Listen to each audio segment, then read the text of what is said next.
Welcome to Studio with your local lay Dominicans. We'll be discussing some of the gems we discovered in our studium, where we share the fruits of our contemplation and the joy of the gospel message. Representing our St. Albert the Great lay Dominican chapter and co-host of today's show are myself, Cheryl Drozda, Jeff Drozda, Matthew Mayer.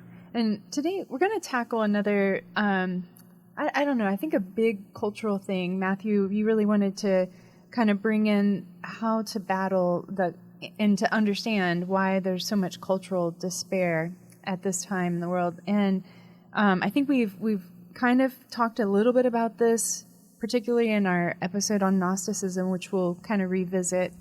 But as we're doing this, we're more focused, as we're going to bring up some of the philosophy, but we're also going to focus on some examples, like real life examples of ours that might help people to understand some of these remedies, as well as some of the problems if we don't choose the right remedy. I know for myself, when I was in college, I, as many people in college struggle as a young adult, trying to figure out what their purpose is, as well as maybe despairing when they keep looking in at themselves and only focusing on themselves. And I was not Catholic, but I would sometimes decide to volunteer by working with Big Brothers, Big Sisters, or going to visit some of the children at the nursing home, as well as the elderly. And what I quickly found on my own in sort of an early form that, hadn't formed in my mind why, but I just found out that this helped me because for some reason, taking a step out of myself and my own problems and helping other people, I didn't know at the time why. I'm sure some of you are thinking Pope John Paul and several others have figured this out, many of our saints. As a Dominican, we know St. Catherine also talked about this despair by arising if we focus on our own misery and our own sinfulness. And I tell the kids, we sort of implode when we just think about ourselves, but when we love others, we do what we're made to do, which is to love God first and then others through that love and by that grace, then we are more fulfilled and we don't implode in that despair. So this is sort of just an introductory idea because I definitely didn't understand the fullness of that expression. But Matthew, why don't you tell us a little bit more maybe about your experience or your thoughts about despair? Despair, well, we can go on to a little history topic, but I think we should talk more on, or start off with a personal experience I had. Okay. Yesterday, I was at the hospital, and I was going to go see my grandmother. Only problem is that when I saw her, it looked really bad, and it looked like she was suffering a lot. I didn't want to be in the room because I did not want to see her suffer. It hurts so much, but when I saw her, I was thinking two options. One is to leave the room and let the suffering just pass by because I did not want to feel the pain. I did not want to be there. It was very uncomfortable and a lot of suffering on my part. Or the option B was to stay there with her, because I knew if I took the first option, I was going to say, numb the pain away, you didn't feel anything, but if I remember that moment, I was going to regret it forever. And the other option is take in the pain and embrace the suffering. You're going to cry, you're going to feel horrible and feel miserable, but when you look back, you're going to think, I do not regret my decision. So you have a peace about what your decision was to choose to embrace the cross and to do the right thing. Yes, sometimes embracing the cross is going to be a lot of suffering, a lot of misery, and a lot of pain. But at the same time, when you look back, you are not regretted, and your soul will be at peace. Well, and Jesus said, take up your cross and follow me. All of us have our different crosses. Some are very, very heavy. Some, it's just more of quantity than quality. And so that's really something to keep in mind. Of course, it's very, very difficult to take up that cross, because it could be your own sin, it could be other people's sin, it could be other people. And Matthew, in your example of being with your grandmother, even though she whether she was conscious or not, she may know and probably does know that you're there, and you probably brought and gave her peace as well. So yeah, that's just one of the things that we always need to think about, not only ourselves, but you talked about, Cheryl, getting out of ourselves and being there for others. So I think that's important as well. And looking for the future was a good idea. I often will talk to our kids about, in the past I have anyway, if they're going to choose to do something, like look ahead and make sure that in 5 years that they'll feel good about that decision, so that they can be at peace with what they decide to do. Like for example, how are you going to treat your siblings? Are you going to let this little thing frustrate you so much and cause trouble with, each other? Or are you just going to kind of accept that and love them through the situation? Because in 5 years, you all won't be in the same house, and you'll wish that you would have loved them through the situation. I can guarantee it. I would have if I had siblings. So. Yes, that's going to be a lot. So Matthew, tell us a little bit about what you wanted to talk about. Well, I want to talk about how relating our topics on despair. I want to talk about cultural despair, how it's affecting the United States. I'm sure it's the whole world, but we as Americans, we know what knows going on in our own country. And I want to start off with explaining. I forgot the philosopher's name, but there was some people who had some criticisms on cultural despair. And they usually point to 3 things that actually contribute to it: Gnosticism, existentialism, and nihilism. Now, we already did an episode on Gnosticism, but for a brief reminder, it's basically esoteric idea of having hidden knowledge and trying to enlighten yourself to having, like, now I know the truth, and now I can actually try to set up the utopia. If you want more information, you just look up the episode on Gnosticism. Now, I want to talk about existentialism and nihilism and their combination. And a little brief discussion on existentialism would be the idea that we have no essence, so we have to define what we are. And so, what's our meaning in life? We just give it our own meaning. And so that start off with Soren Kierkegaard, a Swedish Lutheran who had existential ideas on God and his faith, and he says, I have my concept of myself. I am my own individual being, and I choose God as my meaning in life. It doesn't have to be, but I would choose God as my meaning.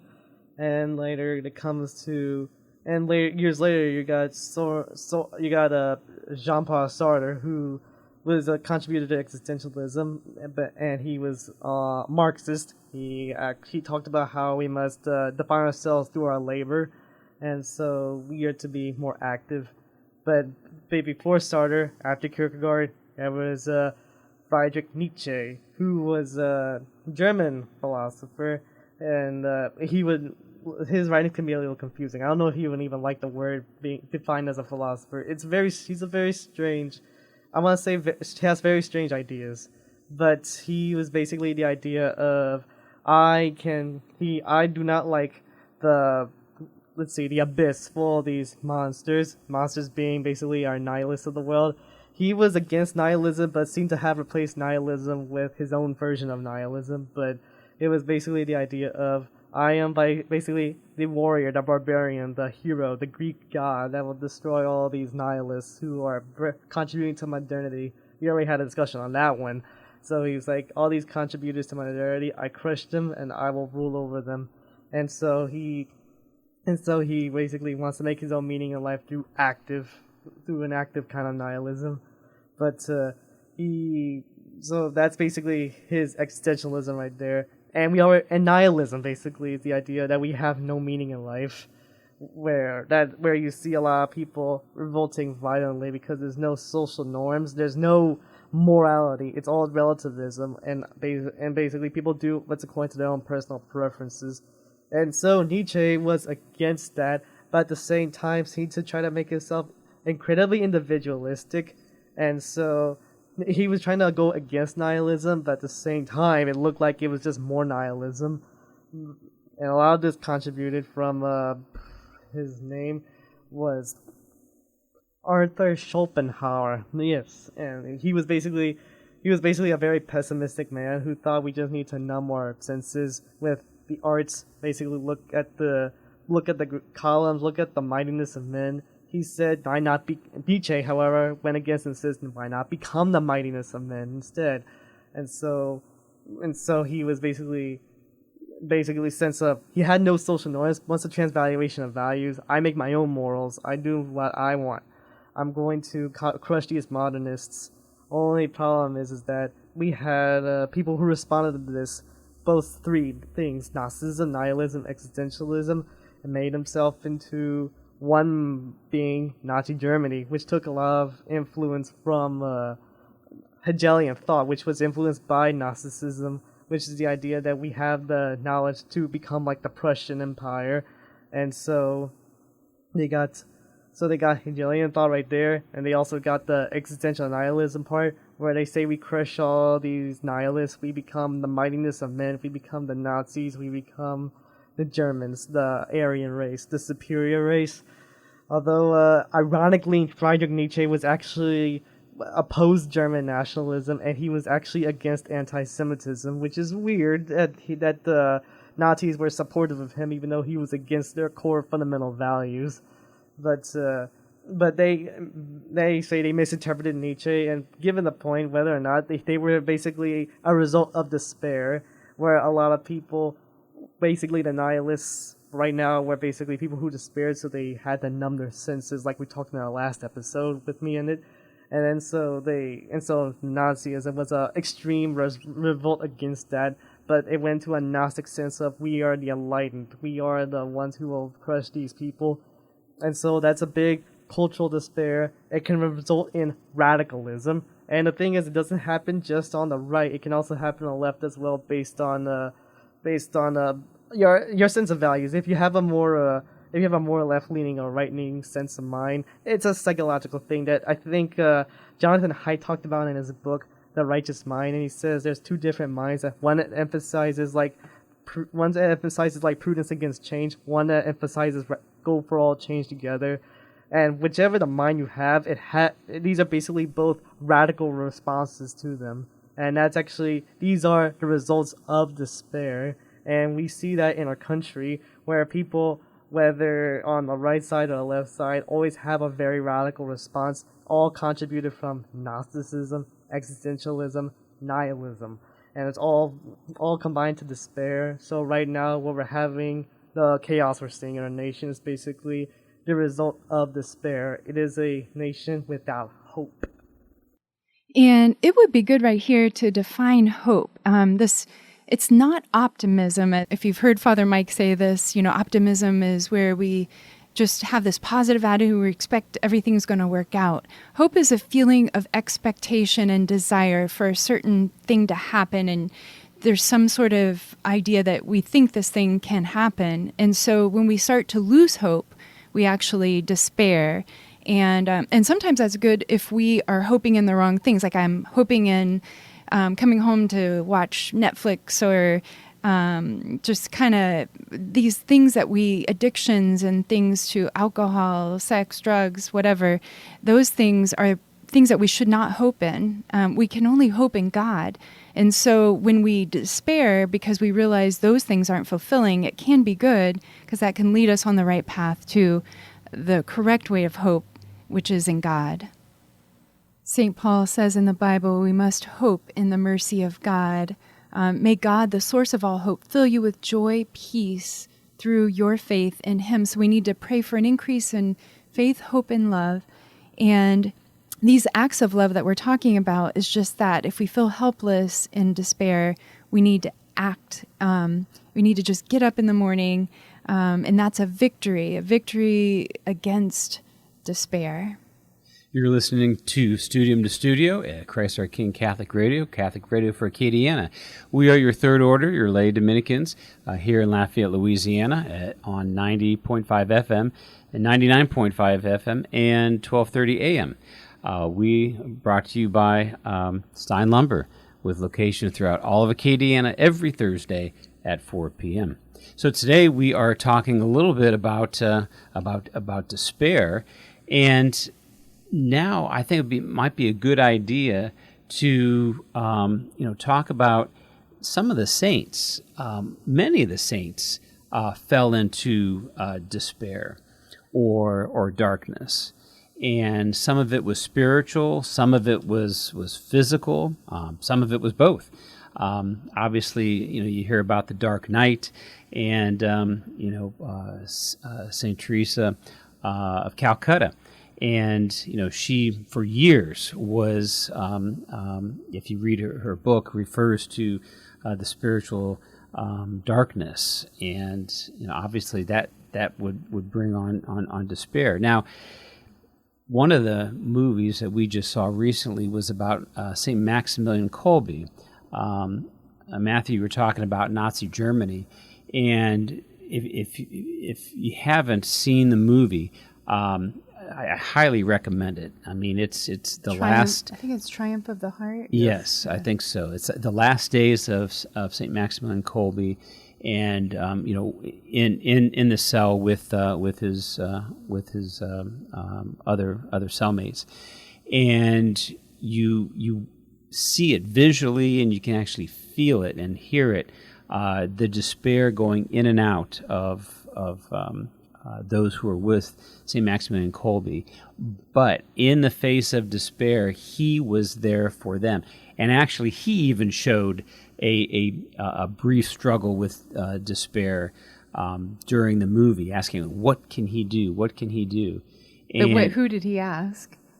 He asked God what he could do. That's the difference, is if we turn to God and we ask for help, that's what we need to do. I mean, in the face of the despair, and then once we do that, we open our hearts to God's will and His answer for our lives, because He will answer, and you just keep knocking, and He will answer. So yeah, because we need to keep in mind that despair, is a sin, because you are acknowledging that God can't help you, and the reality is He can, He does. Because I know we always, in college, I'm sure there's always that discussion. So who are we? Why are we here? And for those of us who are, kind of know the answer, to know, love, and serve God.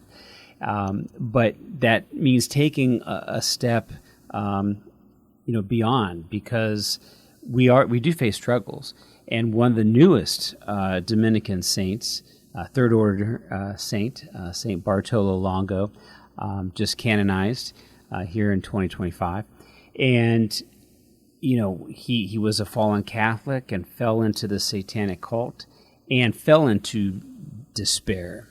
And if it wasn't for a Dominican friar who was able to reach him, to talk to him, it could have been a different turnout. But what he did, he with the Holy Spirit, with the Blessed Virgin Mary, and promoting the Rosary, not only turned his life around, but also, impacted the lives of thousands of people in his area. And so that's just something that, there are so many saints that those who feel despair can relate to and relate with. And so, we don't want to fall into that deep despair. But, even, of course, we are in our studium, we're reading the dialogue of St. Catherine of Siena, and she refers to that as well. So we've been blessed with so many saints, but especially so many Dominican saints that we can turn to when we fall into that struggle of despair. Something I noticed is that Saint Teresa of Calcutta and Saint Bartolo Longo, they had one thing they always used was the Rosary, and how they basically had their life turned around with the Rosary. And so you were talking about Triumph of the Heart. I watched the movie as well, and I was thinking about Immaculate Heart will triumph. And so I thought, I know the cure for despair is hope, but it's not easy to see hope a lot, except the saints who have shown us here. It sounds like the way they got their hope was through the Rosary. And so I just thought, I think that might be the solution we need for the United States, is to start praying the Rosary, everyone in the nation. And even the government needs to start to pray the Rosary. I gotta say, maybe the big answer for the United States is that the reason why we're not Christian enough is that we're not Marian enough. Well, and if we heed the call of Pope Leo, the 14th, who specifically said, please pray, implored us to pray the rosary for not only ourselves, but for peace across the world. We need to be praying the rosary every single day. Grace abounds. And, we are called to turn to Our Lady in these times because, look at the children of Fatima, turning to her and what they did. Of course, it's been said, those who promote the rosary to others will see themselves, on the path to salvation. And I know that's where I want to be. So, once again, promoting the rosary to others is definitely a sure way to that path. I think another example in our province, St. Martin de Porres province, is St. Martin de Porres. So he himself, suffered a lot of injustices, but didn't, he embraced that and turned that into joy by embracing those injustices and then helping others. But exactly what I started, the beginning of this show, which I, in my form, didn't fully understand because I had not converted to Catholicism and understood the meaning of suffering and the meaning of sharing the cross, and also how important it is to serve others. We need to keep in mind that even in our own community, we have the opportunity to volunteer to help others who are in need. And for those of you who are looking to become saints, and hopefully that's everybody listening, we can volunteer for so many charities. St. Joseph Diner is one that just comes to mind. Always looking for help and serving those in our community in need. And there are so many other good opportunities that you can find. And you can feel that sense of peace and that sense of really joy in yourself when you do help others, when you go to the nursing home to visit folks who are there, to say the rosary with them. There are lots of corporal works of mercy that can fulfill your heart and give you abundant graces. And so, there's lots of opportunities to overcome even the greatest and even the smallest amount of despair. So encourage all of you to get out there and look for those opportunities. And not to forget, in the beginning of the show, we did talk about picking up the cross being essential to responding to despair. And I could say, when you pray the rosary as being one part, you ask God, I offer this rosary that I may be able to carry this cross. So you try to have the armor to go against despair.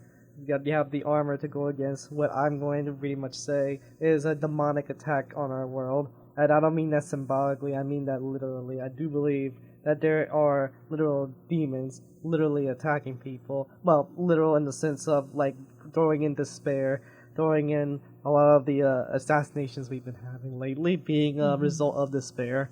And so we have to respond through Mary, because I believe the cross is being essential, but I believe the reason why we can't accept that cross is because we don't participate with our mother a lot. I was just reading Brand Petrie's Jesus and Jewish Roots of Mary, and they were talking about how Mary was a participator of the crucifixion because she was there with her labor pangs, not at the birth of Jesus, but at his crucifixion, because she was there to experience the sufferings of the cross. Whenever Jesus gave Mary to John, who represents all Christians, we would say we participate with Jesus when we unite ourselves to Mary, our mother. So the main things we need to remember is to turn to God and ask for the grace. Our Blessed Mother always helps us to see our way to that. Praying the rosary, that can help us as well. I think there was one other point you made earlier. We had talked about also giving of ourselves. And also, I just wanted to make note that it is great to go to St. Joseph Diner, but don't forget, just by being kind and smiling, like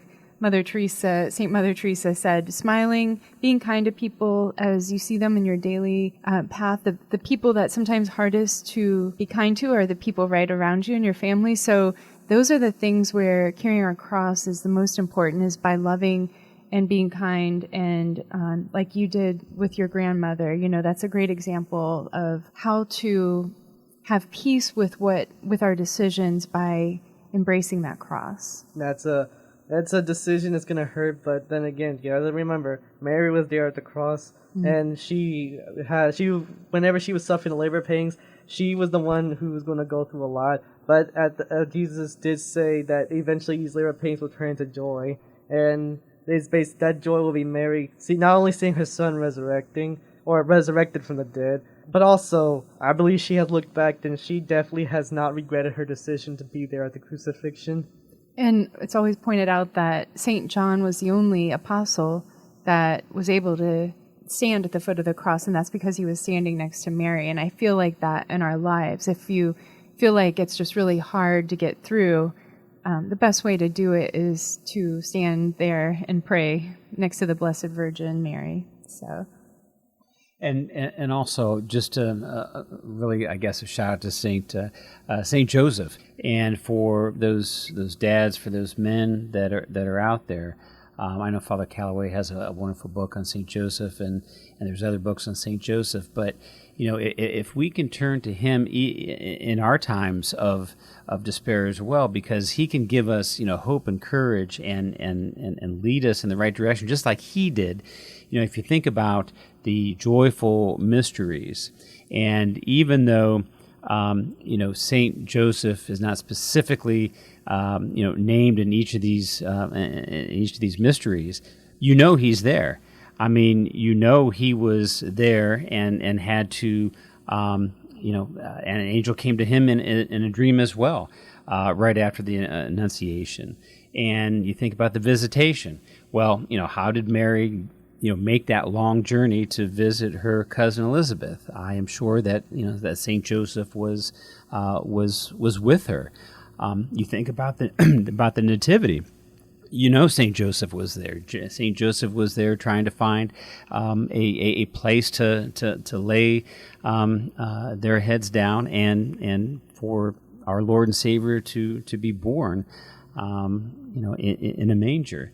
And it's especially you think about obviously the presentation. Saint Joseph was there, of course, but then you think about finding in the temple. Of course, you have to lose him and then find him in the temple.